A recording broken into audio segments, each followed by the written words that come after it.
Have you ever thought about making your own podcast? It seems like that's the in thing right now. Well, do I have the people for you? Anchor is a one-stop shop for recording, hosting, and distributing your podcast. Best of all, it's 100% free and extremely easy to use. And now, Anchor will match with great sponsors who want to advertise on your podcast. That means you can get paid for podcasting right away. To get started, go to anchor.fm/start. Once again, that's anchor.fm/start. Welcome back, everyone, to another episode of the Jay Stevens Podcast. This is episode 6, and congratulations to the 2019 NBA champion, the Toronto Raptors. We'll talk about the Raptors and the NBA Finals and how that series unfolded, how the series ended, here in a second. But first, I want to say a nice happy Father's Day to all the fathers out there, and especially to my dad, Julius Jerome Stevens, the man that I get my name from. Dad, thank you. Thank you for your sacrifice. Thank you for being my chauffeur when I was younger. Thank you for being someone that kept me on the right path when I was younger. Thank you for making sure that I had Christian values in my life from a very, very, very young age. As early as I can remember, I was in church all the time. And I really thank you for that. Thank you for not hesitating or being passive when I was being a knucklehead and I was being hard-headed as a kid. And making sure that I knew not only who was boss, but also that there were rules in the house. There are rules that we live by. And I thank you for not hesitating and not being afraid to take a stand and make sure that I did what I was doing, what was right, and was being pushed to do what was right when I was younger. Dad, I thank you for that. Even as an older person, as an older individual, you do not hesitate to do that right now. You continue to provide words of wisdom, encouragement, things like that. After every single episode, even though you send a text after every episode so far, saying what you think and saying, great job, keep it up. You're doing a great job. I love all the hard work. It still shocks me. It still amazes me that someone would still take the time out of after every episode, not just one, but after every single episode to send a quick text. It doesn't take that long, but I'm still shocked and amazed that someone would still do that. And Dad, I want to say thank you. Thank you for everything you do, that you will do. It does not go unnoticed. To all the fathers out there, no matter if you're fathering children that are your own, or if you're fathering someone else's, or you're fathering children that are not yours, I want to say happy Father's Day. Your sacrifice, your dedication does not go unnoticed. Let's go ahead and take a trip to the visitors' locker room in Oracle Arena, because at the end of Game 6, that was the only place anybody was celebrating in the arena, because the champs reside in Canada.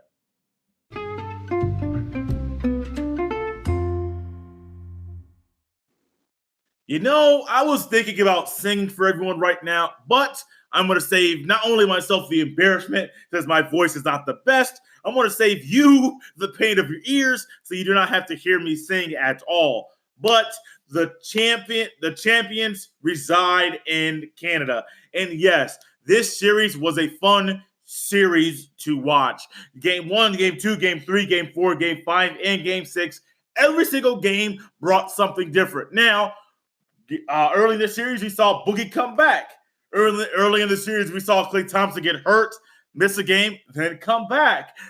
Game 5 in the series, we saw Kevin Durant come back, then get hurt, ruptured his Achilles, leave the arena wearing a walking boot. Game 6, we saw Klay Thompson have we saw Game 6 Klay, and we all know what Game 6 Klay is. He plays out of his mind to propel his team to victory. Unfortunately, this Game 6, Klay Thompson did not propel his team to victory. He was well on his way to do that, but an unfortunate injury, unfortunate landing from a dunk attempt where he tore his ACL, ended up leading Klay to leaving the arena early, leaving on crutches where he tore his ACL. It is now out for basically next season. But the Raptors showed out, did exactly what their goal was the entire year. They did exactly what they want. They got home court for to win the NBA championship. And this series was huge. I loved every second of it. Like I said, throughout this series, I found myself watching each and every game like I watch NCAA tournament games. That same anticipation, sitting on the edge of my seat, sometimes standing up, sometimes walking back and forth, sometimes yelling and cheering in different ways than I normally cheer, because the one and done aspect that brings a certain type of anticipation, that certain type of intensity on the court, because the one wrong play, one missed shot, one missed free throw, one bad play, one wrongly called timeout, one mess up being the coach could lead to your team losing the game. And I found myself watching every single game in this series the same exact way. Now, at 9 o'clock tip time is not the best for me. Normally, I go to sleep a little early, between 10:30 and 11, with the game starting at 9. Generally, my bedtime is around the time, to say 10:30, when the second half is about to start. Now, granted, this NBA Finals, my goal was to stay up the entire time. My plan was to stay up the entire time, and that is what happened. But also, there was so much excitement that I didn't even want to go to sleep. I mean, at the end of every single game, I was so ramped up, so excited, so amped, so pumped from watching the game that it took me a while for my body to wind down to go to sleep. The game itself, the games were very, very exciting. It wasn't just the Raptors. The Warriors, even though they were undermanned, they were outmatched, they were not the better team in the series. They played out of their mind. Their players did what was needed to keep every single game close, or as close as it could. Throughout this series, there were a couple things that were alarming, that spoke volumes to how well the Raptors played together. The Raptors had 4 players score at least 22 points in Game 6, the title-clinching game. That's crazy. I mean, they're known for playing a very well even keel, not even keel, very level game. Not getting too high, not getting too low. They adopted the Kawhi Leonard mentality of all ball or all business. You own the court and you forsake everything else, and you're all basketball. But then that translated into a very well played by the team. Then also a team concept where no one's really selfish. Everyone on the court is not afraid to pass the ball to the right person, to the open person, making the right pass to get the right high efficient shot. No one's worried about that. The high percentage shot is what people want, and that's exactly what they got. The Raptors are the first team since 1987, the 1987 Lakers, to win the NBA Finals with at least 6 players averaging double digits. Once again, that unselfish brand of basketball. The Warriors won 3 of the 4 quarters in Game 6, and ultimately they won 17 of the total 24 quarters in this series. If you want to talk about domination, even though you could say, well, the Warriors, man, if they had KD, they would have won.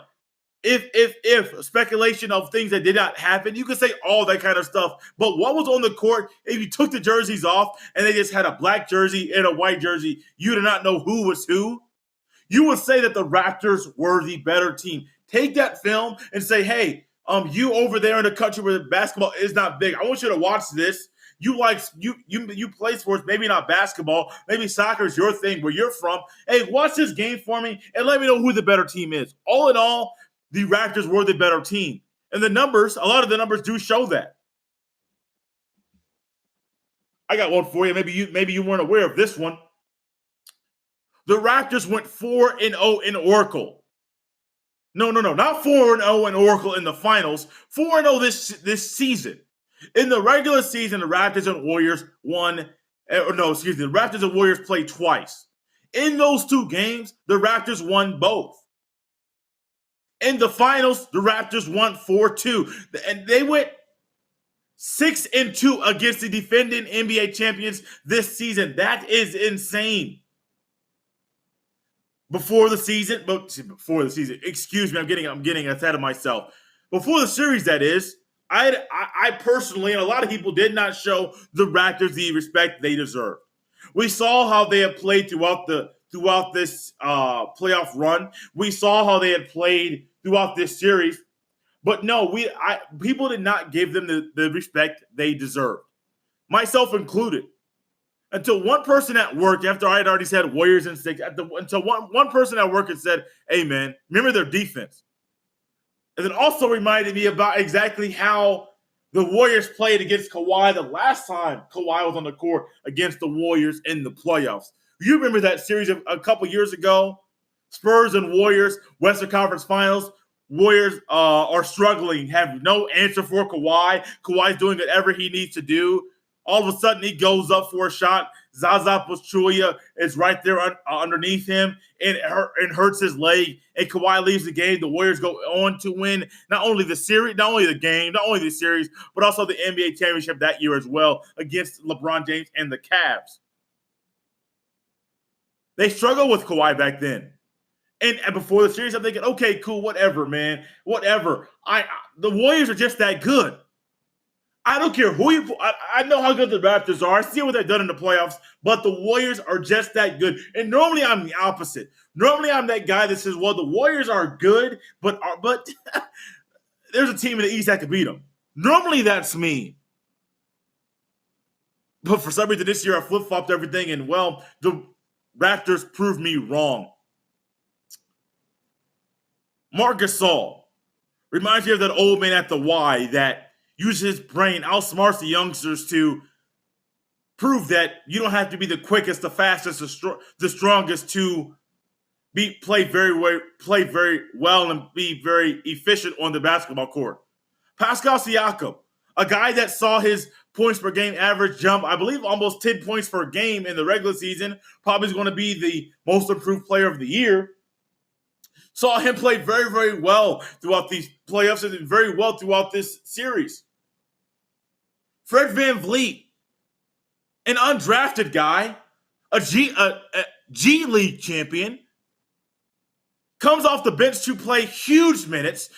He really spelled Danny Green very well and played the role of guarding Steph probably better than a lot of people thought that he could. Now, Steph is going to do what Steph does. Yes, I'm not taking that away from Steph.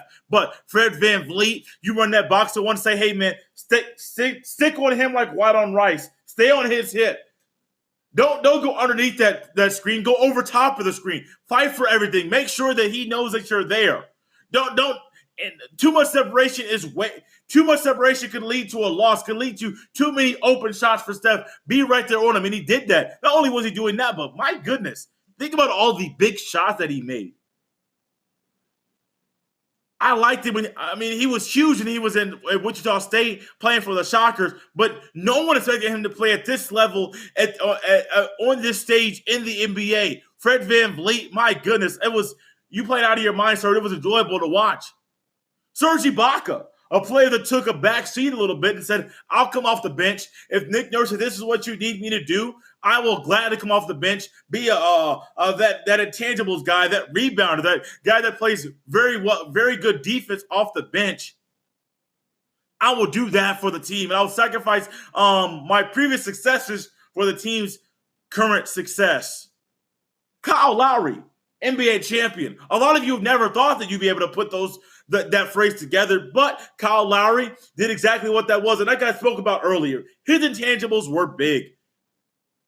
Making the extra pass, but also his defense, not only known for a person that's a defensive stopper, but there were numerous times over and over and over again, he was drawing charges not only on big men, but also on smaller men, and he was getting in people's heads, causing turnovers, frustration.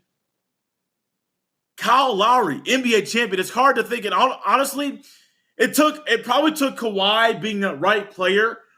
Once Kyle Lowry's best friend left and was traded to another team, where he forced Kyle Lowry and Kawhi maybe meshed, gelled very well together on the court and said, hey, man, it's all about basketball.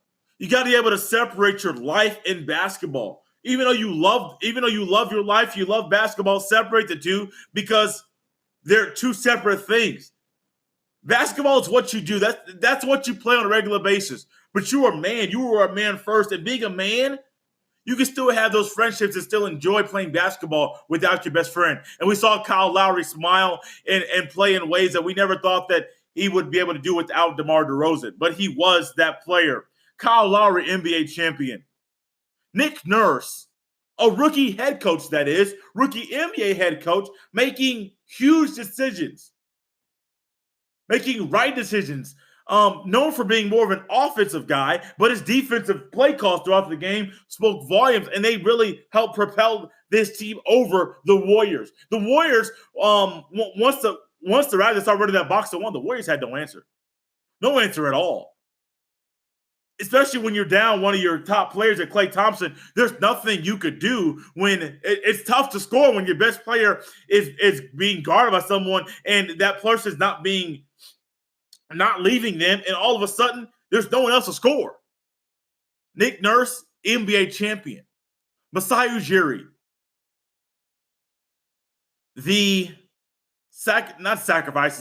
wrong player.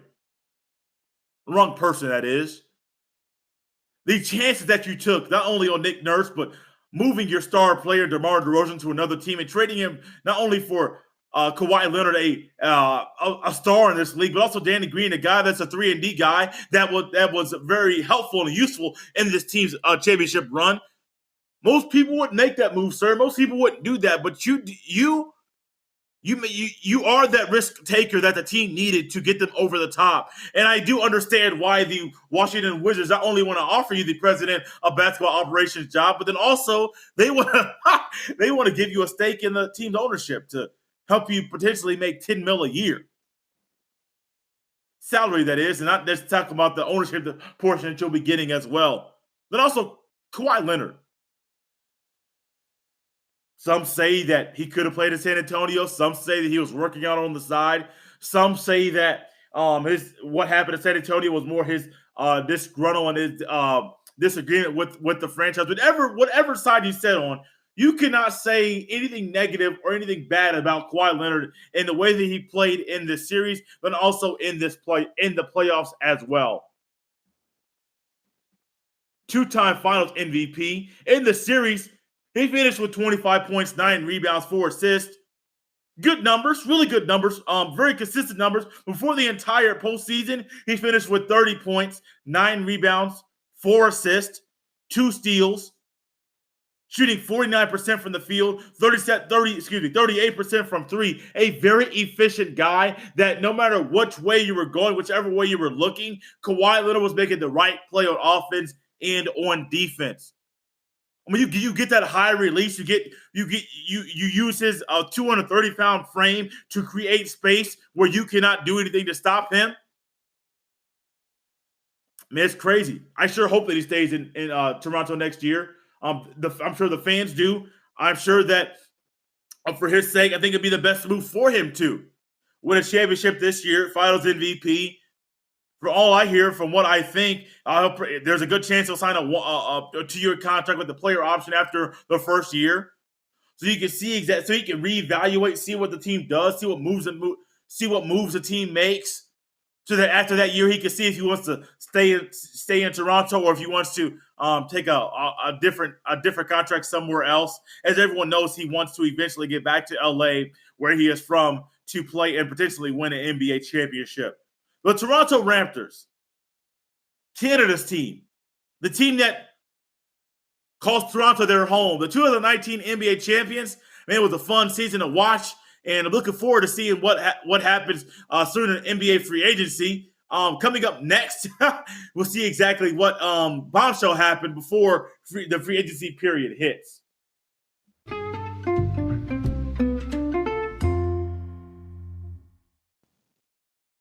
Saturday evening, while I'm at work, I'm finishing up a deal helping a young lady leave with a new car. I looked at my phone while I'm at the sales desk standing next to one of my managers, and I say, Anthony Davis just got traded. You should have seen his eyes. My manager, Aaron, you should have seen his eyes got big, real big. For who? For who? Where'd he go? For who? I said, he went to the Lakers.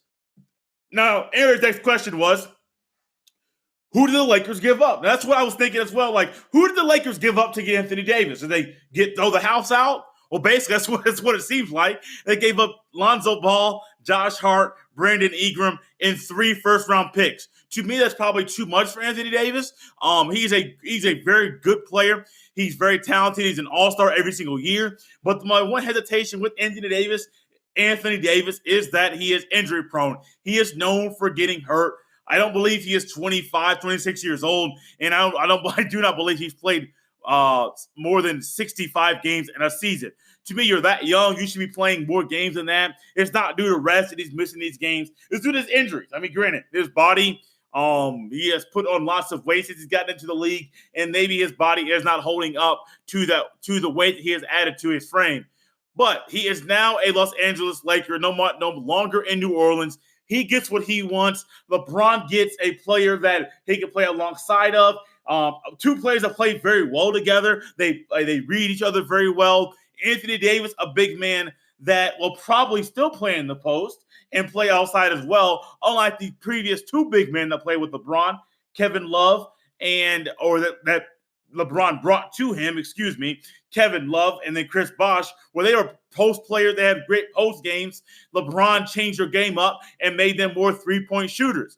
When Chris Bosh was in Miami, I missed seeing him in the post.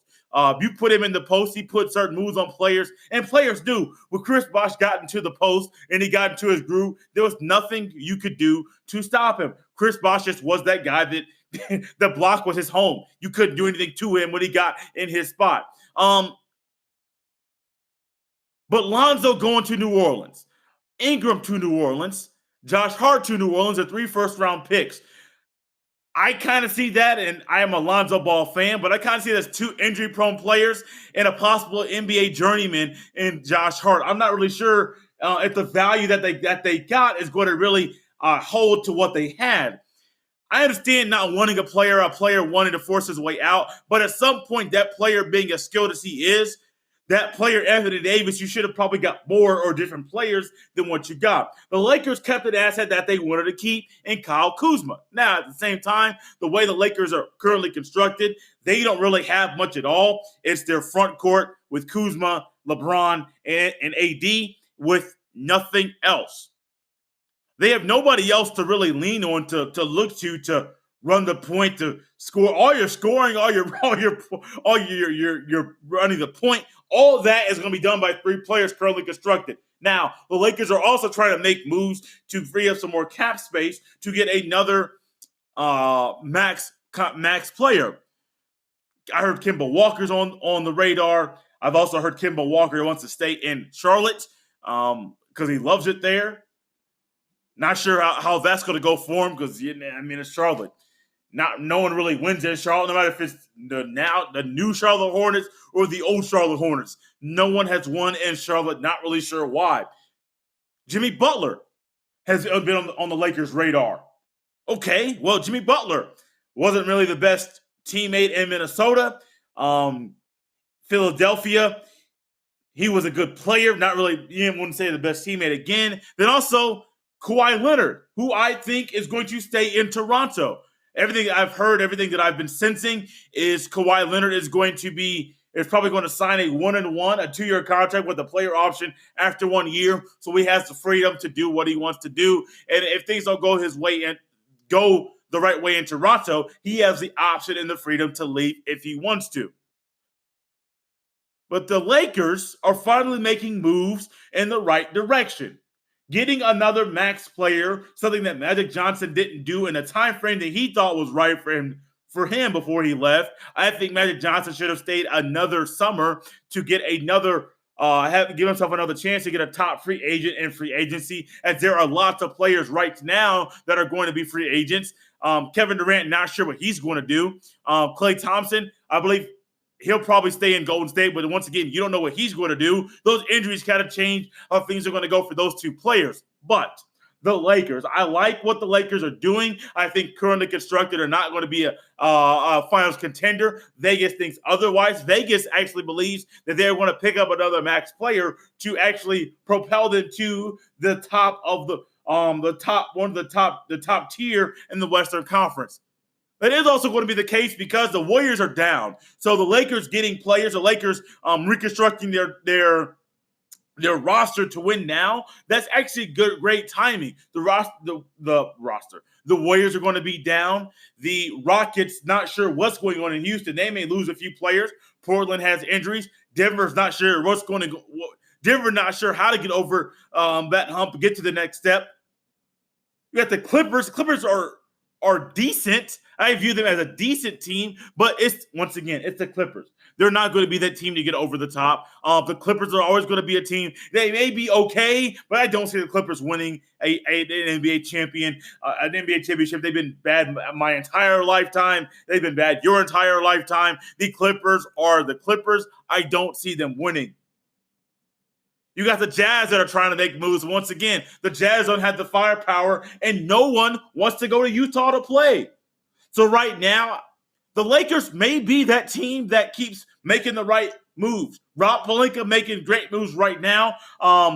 With Kobe giving him his insight in his year, he may make another move down the road. He may construct the right team for them to win. I don't know. But I think currently constructed, they're not going to be that team to win or be a top tier team in the Western Conference, but a lot can change over the next 2 weeks. NBA draft coming up, NBA free agency starts June 30th, and there's a lot that's going to go on.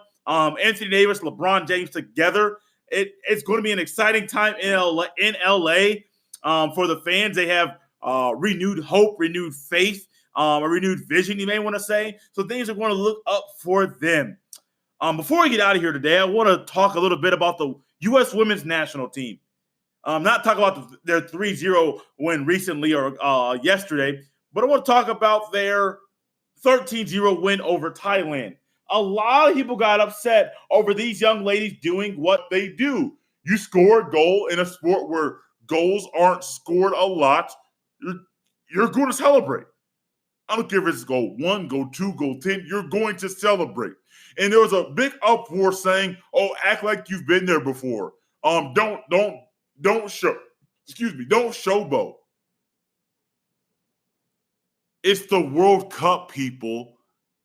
It's a tournament that comes around once every 4 years. The U.S. women's national team does not have the same players on it that it had on it 4 years ago.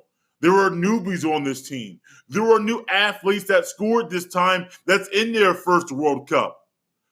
Put yourself in their shoes. We've all had that time where we do something, we have an accomplishment for the first time, a big accomplishment, maybe at work, or maybe it was in school, or things like that. We have major accomplishments. And all of a sudden, just because a team is up 8, 9, 10, 11, 12, 13 points in a soccer game, they can't celebrate? Well, excuse me, in the 84th minute, Mallory Pugh scored her first World Cup goal. You want her to not celebrate because her team is winning by a crazy margin? No. If you're in her shoes, you're going to celebrate as well. This is a tournament that is watched around the world. Sports are supposed to be fun. A kid's going to celebrate. I remember when I played soccer young in my life. One time, I remember we had a game, we won 9-0. These celebrations didn't stop. I played defense, I never had the chance to score. But the celebrations never stopped at all. People kept celebrating. It's fun. It's very, very fun to actually score goals. No matter if it's scoring a goal, scoring a basket in basketball, scoring a touchdown in football, it is fun.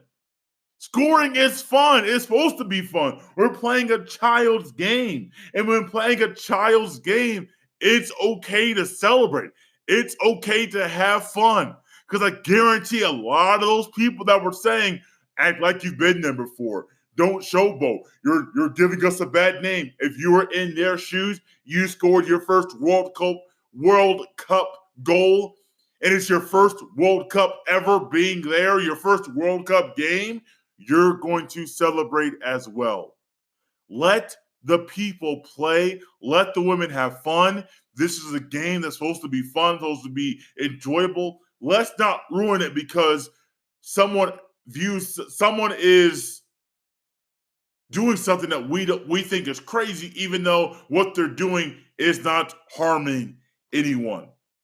I want to thank everyone for listening to another episode of the Jay Stevens podcast. Remember, you can find me on Twitter at Dr_J25. Once again, that is at Dr_JAY, the number 2 and the number 5. Send all emails to jstevenspod at gmail.com. Once again, that is jstevenspod at gmail.com.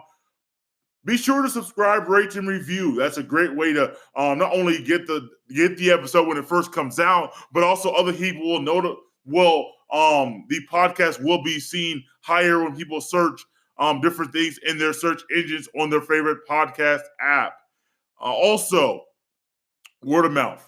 Word of mouth is the best way to get things out. If you like the podcast, be sure to spread that around to people that you know. Maybe they will like that as well. And also, let me know if you like the new sound. I did buy a new microphone this morning, and I'm working out the kinks today. If I'm a little too high, a little too soft, let me know. I'm trying to work things out. Not trying to be too close to the microphone or too far away as well. So just let me know what you think about the new microphone, about the new sound.